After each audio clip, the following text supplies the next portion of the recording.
Bonjour à tous. Pour cette deuxième édition de notre lecture, j'aimerais vous proposer une nouvelle de John Fante intitulée Une femme de mauvaise vie, publiée dans le recueil Grosse Faim, sorti chez Christian Bourgois en 2000. Une femme de mauvaise vie. Nous étions en train de dîner quand oncle Clito est arrivé à travers la tempête de neige. Il a retiré ses caoutchoucs, soufflé dans ses mains glacées, puis il est entré dans la salle à manger. Papa lui a proposé une assiette de pasta e fagioli, mais il n'en a pas voulu. Assis à califourchon sur une chaise, le menton posé sur le dossier, il observait la table avec ses yeux marrons au regard vif. Il a remarqué le vin, la quantité bue par papa, la quantité de beurre étalée sur nos tartines, tout. Maman se pavanait, se tapotait avec les cheveux pour soigner sa coiffure, car il fallait faire très attention en présence d'oncle Clito. Il avait un talent fou pour débusquer le moindre problème. Nous autres, les enfants, on se cachait les mains sous la table, de peur qu'il remarque nos ongles mal entretenus. Oncle Clito était barbier. C'était le frère le plus âgé de maman, son seul frère né en Italie. Il parlait un anglais déplorable. Sa boutique était la meilleure de la petite Italie de Denver. Il avait beau être riche, oncle Clito expliquait son célibat prolongé par le fait qu'il n'avait pas de quoi entretenir une épouse. Tout le monde le redoutait. À partir des symptômes les plus anodins, il était capable de diagnostiquer un problème. Chaque fois que nous allions nous faire couper les cheveux dans sa boutique, maman nous obligeait à porter notre costume du dimanche. Cela parce qu'un jour oncle Clito a remarqué mes chaussures éculées et qu'il en a déduit que papa s'était remis à jouer. Il avait raison. Les frères et sœurs de maman ont alors fondu sur notre maison, exigeant de savoir si papa nous négligeait. Et chaque fois que nous passions devant la boutique d'oncle Clito dans Osage Street, nous nous assurions qu'il nous voyait le saluer, car il avait choisi comme poste de travail le fauteuil situé juste derrière la vitrine.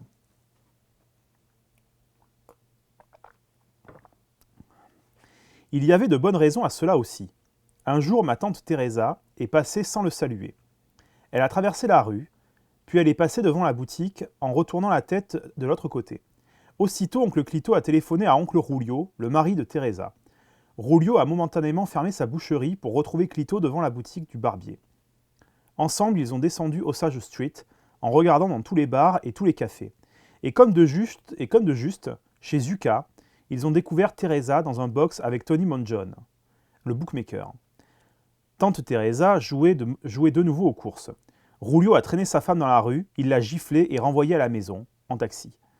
Ensuite, oncle Clito a eu un sourire rusé et il a expliqué pourquoi il avait soupçonné Teresa de s'être remise à jouer. La façon dont elle marchait, dit-il, sa nervosité, le fait qu'elle ne l'avait pas salué. Oncle Clito était donc encore une fois chez nous, venu à travers la tempête de neige pour nous dire quelque chose. « Comment vont les affaires » demanda papa. Oncle Clito a haussé les épaules. Puis, à nous autres les enfants, il a adressé un signe de tête pour nous faire comprendre qu'il désirait qu'on quitte la pièce. Nous sommes sortis avec un air méprisant. Qu'est-ce qu'on en avait à faire de tout ce que ce Gripsou nous avait jamais offert pour Noël, c'était des caleçons longs, des chaussettes et autres sous-vêtements sans intérêt. Nous sommes allés dans la cuisine, en traînant des pieds, et papa a refermé la porte derrière nous. Aussitôt, on s'est rué derrière, collant l'oreille contre la fissure du panneau. Oncle Clito parlait. « Quelqu'un a vu Mingo ces derniers temps ?»« Non, ça fait un bail, a dit papa. Mingo était notre oncle préféré, le plus jeune frère de maman, la personne la plus célèbre de la famille, car il était pianiste dans l'orchestre symphonique de Denver. Parmi les cadeaux de Noël qu'il nous offrait, il y avait des carabines à air comprimé, des trains électriques, des battes de baseball, des luges. Très bientôt, Mingo se marie pour avoir une femme, annonça oncle Clito. Mingo, fit papa sceptique. Tu attends, tu vois. Par le trou de la serrure, j'apercevais le sourire mystérieux d'oncle Clito. Son visage frémissait de plaisir. Qui va-t-il épouser demanda papa. Une putana, sans doute, dit-il en italien. Une catin certaine. Comment le sais-tu? Je sais beaucoup de choses. Il sourit. Beaucoup de choses. Papa et maman sont restés silencieux, car ils craignaient la sagesse de leur hôte. J'ai entendu le vin gloulouter dans la gorge de papa quand il a dégluti.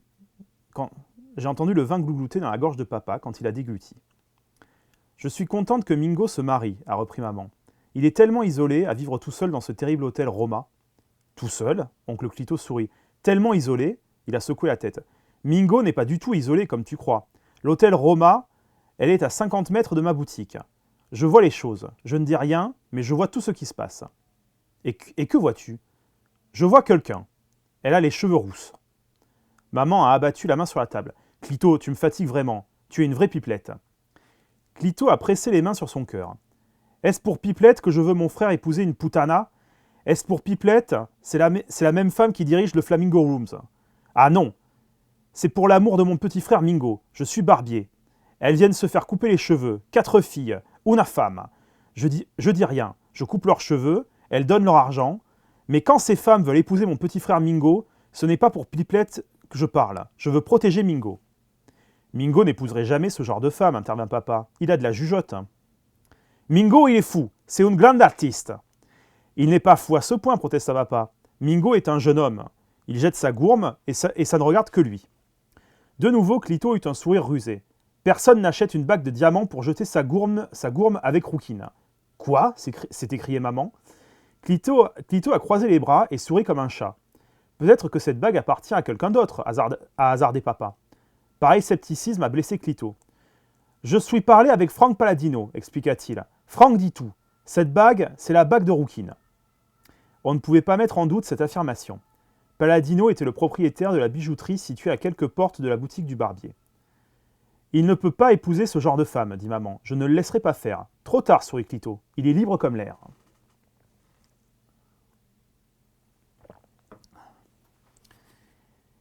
Clito quitta notre maison et fit son rapport aux autres membres du clan. Le lendemain, maman resta assise près du téléphone pour faire des appels et en recevoir. Au dîner, elle fournit tous les détails à mon père. Tante Rosa, la femme d'Attilio, était prostrée de chagrin. Tante Philomena était trop révoltée pour pouvoir même en parler. Une affirmation surprenante, car maman et elle venaient de passer presque 1 heure au téléphone. Tante Teresa voulait savoir pourquoi Mingo n'épousait pas une gentille italienne, bien propre, comme tous ses autres frères. Tante Louisa menaçait d'arracher les cheveux de la femme de Mingo dès qu'elle la verrait. Pendant les 3 jours suivants, tout le clan fut victime d'une crise d'hystérie collective. Tante Teresa vint à la maison pour pleurer sur l'épaule de maman. Tante Louisa et maman allèrent à l'église et récitèrent des prières pour le salut de Mingo. Tante Philomena vint à la maison, s'effondra sur le canapé et y pleura toutes les larmes de son corps. Maman lui prit la main et fondit en larmes à son tour. Papa proposa d'aller faire un tour au Flamingo Rooms pour dire 2 mots à cette femme qui avait provoqué tout ce chaos. Mais maman le saisit alors par les bretelles en s'écriant « Je te l'interdis. Puis, il faudra d'abord que tu me passes sur le corps. » 3 soirs après, nous avons annoncé la nouvelle. Clito revint à la maison. Il était allé au poste de police pour vérifier les antécédents de cette rouquine. Et voici les faits accablants. Elle s'appelait Joanne Kavanoff. Elle avait 32 ans. C'était une mauvaise femme depuis des années et elle avait été arrêtée 2 fois. Mais son vrai nom n'était pas Joanne Kavanoff. Elle s'appelait en réalité Mercedes Lopez. Mexicaine, hein, fit papa. Non, rectifia Clito. Portugaise. Portugaise, fit papa. C'est moche. L'Église ne le permettra pas, intervint maman. Il faudrait qu'il se marie chez les protestants. Si elle est portugaise, elle est sans doute aussi catholique, expliqua papa. Ce genre de femme, une catholique, s'écria maman, jamais de la vie. Soudain, papa piqua une colère. Peut-être parce qu'il avait toujours détesté ses beaux-frères, peut-être parce qu'il méprisait oncle Clito, peut-être aussi parce qu'il aimait beaucoup oncle Mingo, qui allait pêcher avec lui. Quoi qu'il en soit, papa se dressa sur ses pieds et hurla sa fureur, abattant le poing sur la table jusqu'à ce que les assiettes valsent. Où est la différence? Mexicaine, américaine, portugaise, catholique, protestante. Ça fait aucune différence. Un homme doit mener sa vie comme il l'entend. Laissez-le tranquille. Peut-être qu'il aime cette femme. Peut-être qu'il se fiche de qui elle est. Peut-être qu'il peut lui faire quitter le Flamingo Rooms et lui offrir un foyer décent. Avez-vous jamais pensé à ça? Clito regarda maman avec un sourire attristé. Papa avait fini par se laisser piéger. Il révélait enfin le sordide libéralisme qui était son credo. Épuisé, papa s'assit et engloutit son verre de vin. Clito considéra maman d'un air pensif, compatissant. Lorsqu'il partit, personne ne parla ni ne fit le moindre geste. Papa resta à table. Maman débarrassa plats et assiettes, qu'elle entrechoqua bruyamment pour montrer qu'elle avait honte de son mari. 3 heures durant, papa resta assis et but. Parfaitement silencieux, il faisait tourner son verre entre ses mains. 2 fois, il descendit à la cave pour remplir le pichet de vin. Il titubait quand il se leva pour aller se coucher. Mais seules ses jambes étaient ivres. Tout le restant de son corps souffrait d'une profonde mélancolie. Le lendemain soir, Clito entra en toute hâte à la maison. Tenant son chapeau à la main, il resta debout dans la salle à manger et nous fit le rapport suivant. Cet après-midi-là, Mingo était venu à la boutique du barbier. Il voulait se faire raser. Il avait une barbe de 3 jours. Il arborait le teint cireux des débauchés. Quand on lui demanda où il avait été, il répondit « ça et là ». Quand on lui demanda ce qu'il avait fait, il répondit « ci et ça ». Et quand oncle Clito lui demanda si Mingo envisageait de se marier, il répondit « parfois oui, parfois non ». Pendant qu'oncle Mingo somnolait sous les serviettes brûlantes, oncle Clito rejoignit l'arrière-boutique sur la pointe des pieds et téléphona à oncle Rulio, le boucher. 2 minutes plus tard, Rulio faisait son entrée dans la boutique du barbier. Mingo était toujours sur son fauteuil. « Nous ne te voyons pas très souvent ces temps-ci, fit oncle Rulio. « Eh bien, me voici, dit Mingo, avec un sourire. Demain, c'est l'anniversaire de mon mariage, fit oncle Rulio. Au programme du déjeuner, des raviolis. Je compte sur toi. J'y serai. Après avoir félicité Rulio à cause de son anniversaire, Mingo était parti et c'était la fin du rapport d'oncle Clito. L'anniversaire de mariage de Rulio ne tombe pas demain, dit maman. Il s'est marié en novembre, 2 jours après qu'Attilio s'est fait arracher sa dent. À une heure demain, dit Clito, chez Rulio, tout le monde sera là. Il eut un sourire mystérieux, puis partit.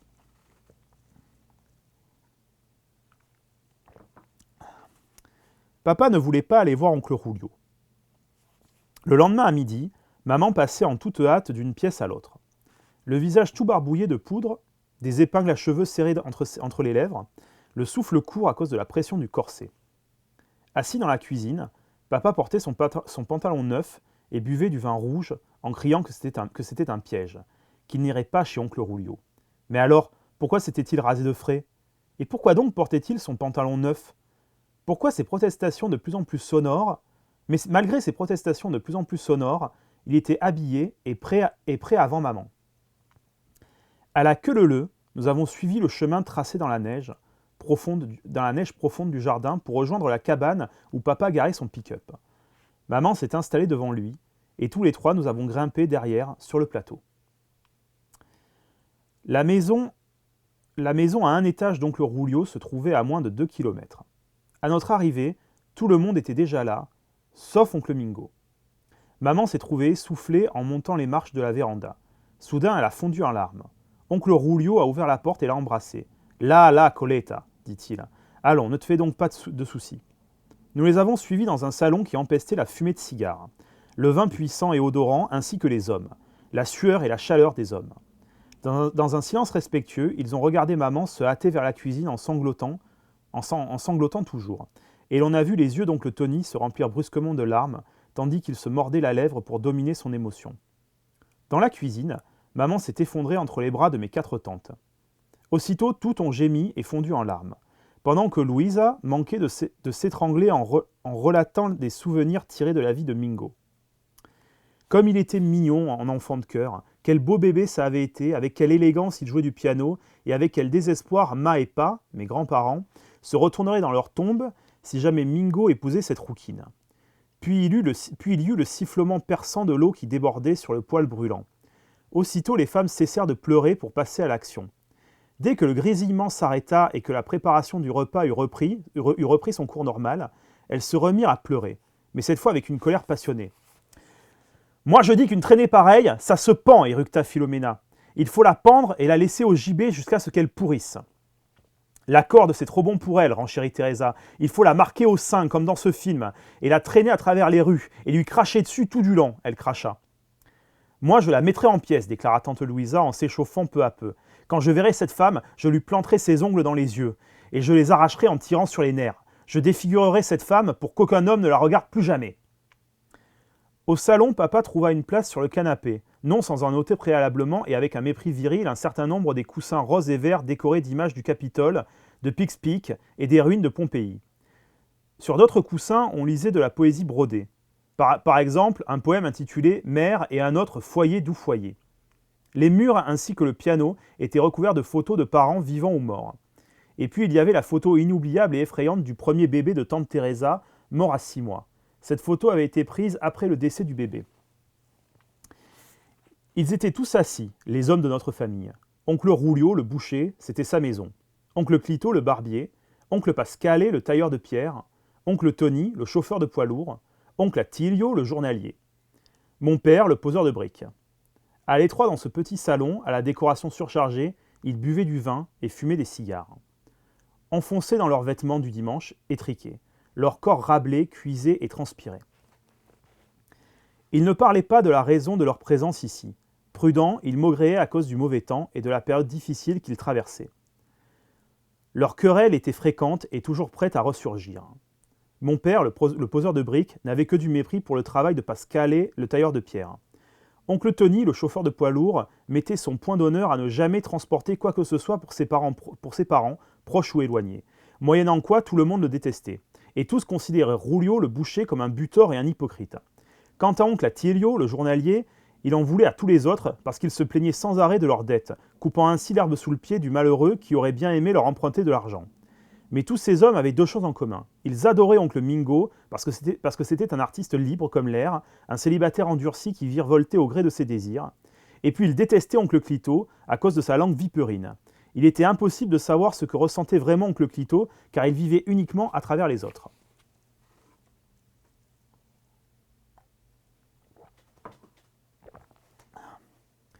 Oncle Tony fit un aparté dans la conversation. « Ah là là, la chatille, ces raviolis sentent tellement bon. »« Pourquoi parles-tu donc de raviolis ?» s'étonna oncle Rulio. « Tu crois que je roule sur l'or? C'est des spaghettis. »« Mais je pensais que, peu importe ce que tu pensais, tu sais pourquoi nous sommes ici. Qu'allons-nous faire à propos de cette femme ?»« Je parlerai moi-même à Mingo, dit Pascale. Je sais comment le prendre. »« Toi, se moqua Rulio, du ton du boucher toisant le journalier, ne me fais pas rire. »« Je refuse de participer à cette mascarade, dit oncle Tony, qui ne roulait jamais pour les membres de sa famille. Peut-être qu'il a raison, intervint papa. Peut-être que nous ne devrions pas nous en mêler. Quelle drôle d'idée, s'étonna Pascale. J'imagine que tu aimerais voir ce genre de belle-sœur. La voix de papa frémissait de colère quand il répondit « Je la préférerais sans doute à certaines de mes belles-sœurs. » Pascale bondit sur ses pieds. Papa aussi. Ils se ruèrent l'un vers l'autre, leur corps massif se heurtant sans coup férir. Les autres les séparèrent tandis qu'ils échangeaient des injures. « Papa, c'est pas un tailleur de pierre, ce vaurien. »« Pascale, et toi, tu te prends pour un poseur de briques ?»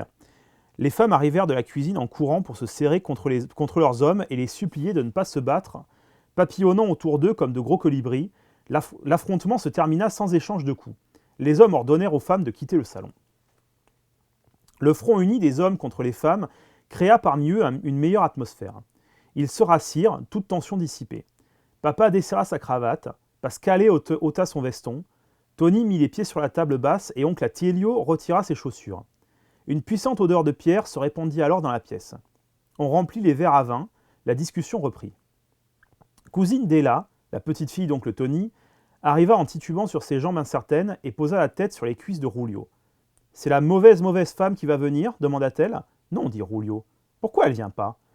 Tante Louisa entra en trombe, attira Della vers un fauteuil, l'installa sur ses genoux et lui flanqua une bonne fessée. Les hurlements de Della emplirent la maison. « Je vais t'apprendre à parler des mauvaises femmes, dit Louisa hors d'haleine. Je vais t'apprendre, moi. Toi aussi, t'es mauvaise, génie Della. T'es méchante. » J'ai pris Della par la main et je l'ai entraînée en bas jusqu'au long entresol où mes frères et mes cousins étaient réunis. C'était un camp hostile. Les filles contre les garçons. Les filles se montraient hautaines et trop fières pour se battre. Les garçons leur lançaient des remarques assassines. En haut, dans la cuisine, les femmes s'impatientaient. Les spaghettis étaient prêts, servis dans 2 énormes saladiers assaisonnés avec la sauce et saupoudrés de fromage râpé. Les tables étaient mises dans la salle à manger pour les adultes et à la cuisine pour les enfants. Il était 1h30. « Il a trop honte de venir, dit Louisa. « Ça se comprend, renchérit Rosa. Les hommes, le ventre plein de vin, étaient d'humeur maussade. Seul oncle Clito gardait fière allure. Assis près de la fenêtre, sobre depuis le début, il s'humectait délicatement l'index en feuilletant un magazine féminin. Mon père s'était endormi sur le canapé, la bouche grande ouverte. À 2h, oncle Rulio dit « À table ». Les hommes se levèrent, leurs articulations craquant comme des baguettes brisées. Nerveux et affamés, ils se laissèrent tomber sur les chaises disposées autour d'une partie de la table de la salle à manger, regroupées en un demi-cercle compact. Les épouses émirent aussitôt des objections. Selon elles, chaque époux devait prendre place à côté de sa moitié. Les hommes haussèrent les épaules et refusèrent de bouger. Dans la cuisine, les enfants étaient assis autour de la table et à des tables de bridge installées dans la pièce. Les spaghettis étaient chauds, mais collants. La sauce tomate avait séché. Il n'y avait pas assez de fromage. Quand nous avons appris qu'il n'y aurait rien d'autre, sinon des pommes d'hiver en guise de dessert, tout a paru plus fade. Des querelles ont éclaté autour des tables de bridge. Des tibias ont souffert. Dans la salle à manger, Rulio se plaignait amèrement. C'était le pire repas qu'il avait jamais mangé. Il demanda aux hommes leur avis. La bouche pleine de spaghettis, ils déclarèrent que c'était bel et bien le cas. Tante Teresa fondit en larmes et les autres femmes la consolèrent. Tout était de la faute de cette rouquine. Elle était responsable de tout leur malheur. Alors les convives se calmèrent, et l'on entendit seulement des bruits de déglutition, de mastication, de succion, ainsi que des rots, tandis que nous mangions nos spaghettis. La porte d'entrée s'ouvrit, et voici oncle Mingo accompagné d'une femme. Mingo, très grand, avait les yeux dorés d'un coq. Il avait des cheveux raides et blonds. Ses longues mains étaient des masses souples d'os et de veines bleues. Il ressemblait à mon arrière-grand-père, dont la mère avait été russe.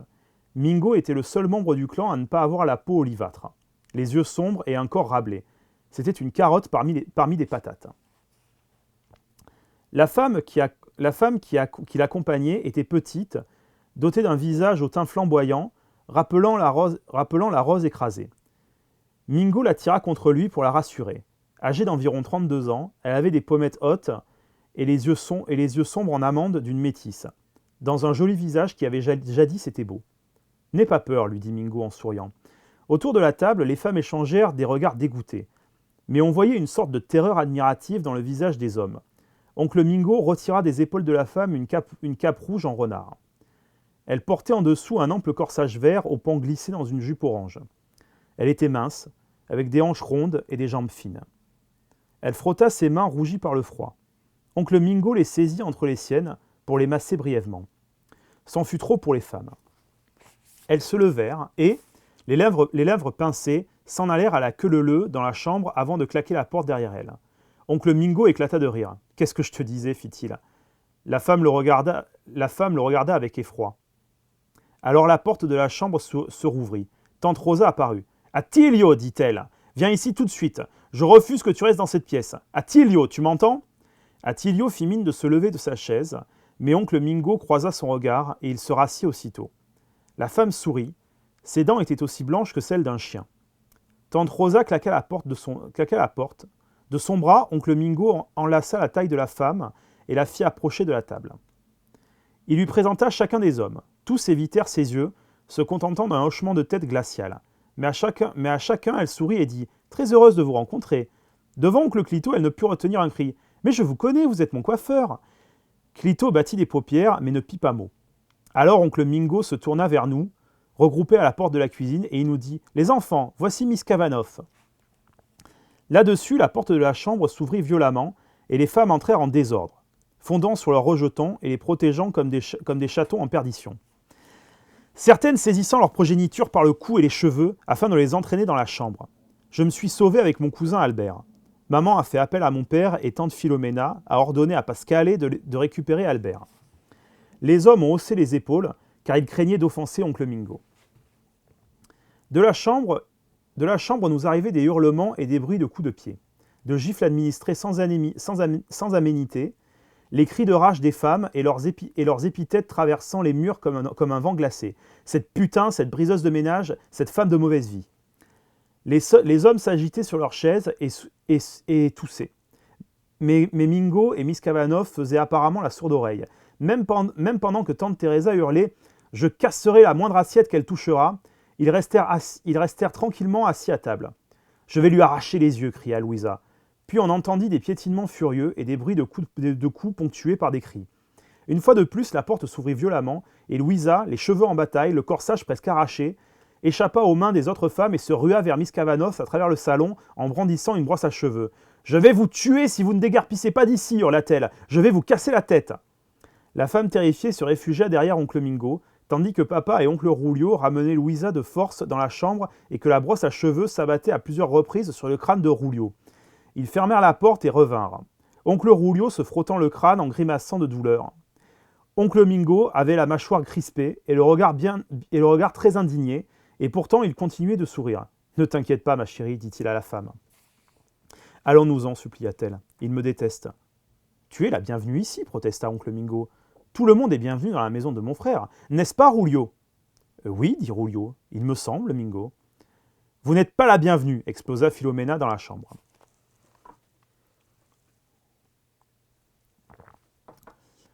Les lèvres de Miss Kavanagh se mirent à trembler.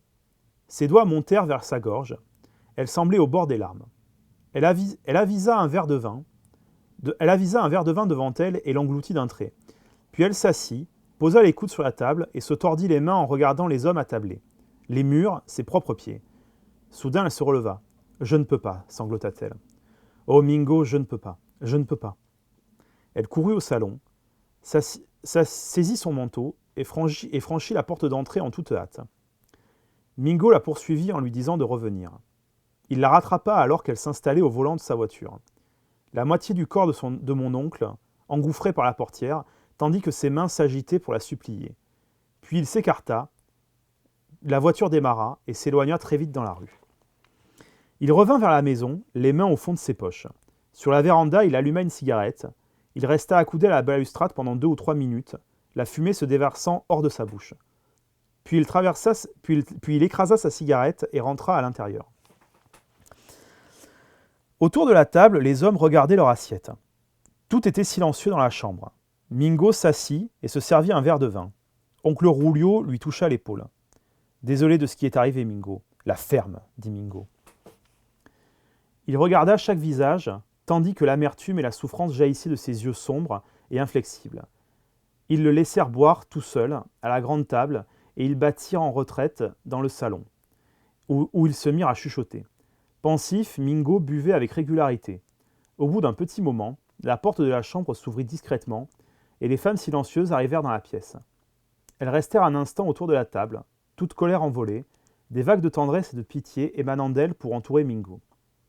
Tante Teresa descendit et revint avec une bouteille de cognac. « Et c'est ça, Mingo, je l'avais mise de côté. » Il remplit son verre et but.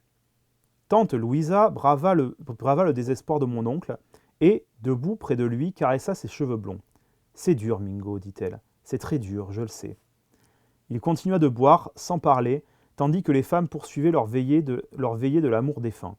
Bientôt, presque tout le cognac disparut, et la tête de Mingo tomba sur la table. Elles le portèrent, ses pieds traînant sur le sol, jusque dans la chambre. Elles lui ôtèrent ses chaussures et ses vêtements, puis le mirent au lit. Il dormit d'un sommeil pesant en gémissant à travers des rêves chaotiques. Tante Louisa lui caressa le front. « Il est jeune, dit-elle, il s'en remettra. » Soudain, il s'assit dans le lit, l'œil rougi et le regard sauvage. La proie d'ultime tourment, les poings serrés. Nous étions tous présents, les femmes autour du lit, les hommes et les enfants regroupés près de la porte. « Clito, haleta-t-il. Ah, Clito, sainte mère de Dieu, pourquoi m'as-tu fait ça ?» Puis il se laissa retomber en arrière et sombra dans un profond sommeil.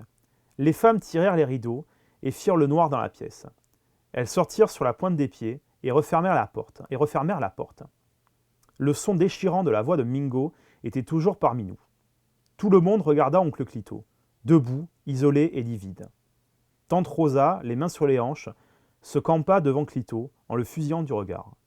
Brusquement, elle lui cracha au visage.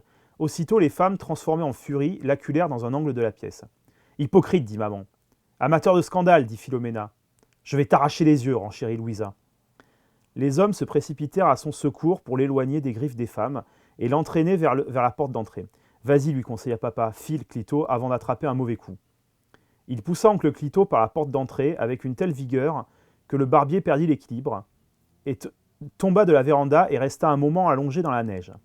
Puis il se releva et s'éloigna dans la rue. Après cette journée, nous n'avions plus peur d'oncle Clito. Aucun d'entre nous, et quand nous avons eu besoin d'une coupe de cheveux, maman nous a dit d'aller chez Jo, juste en face de la boutique de Clito.